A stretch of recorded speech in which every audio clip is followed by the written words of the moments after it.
গায়ে মলিন পোশাক, চোখে শূন্য দৃষ্টি, লোকটাকে সবাই চেনে পাগল হিসেবে। কয়েক যুগ ধরেই নীলফামারীর সৈয়দপুরে রয়েছেন মানসিক ভারসাম্যহীন এ ব্যক্তি। শনিবার বিকেলে তার গায়ের ময়লা পোশাক পাল্টে পরিষ্কার পোশাক পরিয়ে দেন এক স্বেচ্ছাসেবী। সে সময় ময়লা কাপড় ঘাটতেই বের হতে থাকে খুচরা টাকা। ভিড় করতে শুরু করে কৌতূহলী মানুষ।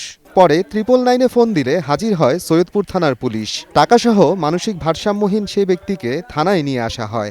1 महीना 2 महीना 3 महीना 4 महीना अपर को बोलता है कि 5 महीने का पैसा दीजिए। अच्छा।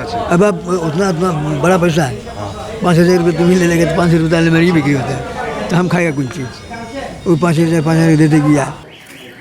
প্রায় 4 ঘন্টা গণনার পর জানা যায় মানসিক ভারসাম্যহীন এ ব্যক্তির কাছে ছিল 3,59,052 টাকা। দীর্ঘ সময় ভাঁজ করা অবস্থায় থাকায় নষ্ট হয়ে গেছে প্রায় 5 থেকে 7,000 টাকা। সৈয়দপুরে কিন্তু প্রচণ্ড গরম ছিল সেই সময়, তো সেই সময় 25 কেজি থেকে 30 কেজি ওজনের জামা কাপড়, এটা আসলে একজন সুস্থ মানুষ কখনোই বহন করতে পারে না। তো আমরা তাকে পাই, তো তার সাথে আমরা সুন্দরভাবে কথা বলি, তাকে আমরা কনভিন্স করি যে বাবা আপনার এই পোশাকগুলো আমরা পরিবর্তন করে দিয়ে আপনাকে পাতলা নতুন পোশাক দেবো। আমরা মোটামুটি 1,000 টাকার একটা বান্ডিল পাই।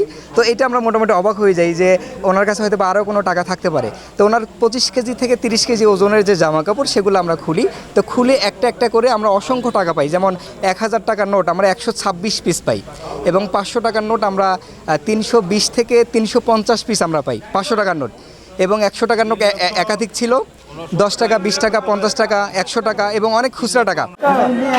মানসিক ভারসাম্যহীন ব্যক্তির দেয়া তথ্য মতে তার নাম মোহাম্মদ গনি, পিতার নাম মোহাম্মদ আয়ুব, বাড়ি রংপুরের আলমনগরে। বর্তমানে টাকাগুলো সৈয়দপুর উপজেলা সমাজসেবা কর্মকর্তার প্রতিনিধির কাছে জমা আছে। ধারণা করা হচ্ছে ভিক্ষাবৃত্তির মাধ্যমে টাকাগুলো পেয়েছেন মোহাম্মদ গনি। খরচ না করায় টাকার পরিমাণ বেড়েছে। সময় সংবাদ, নীলফামারী।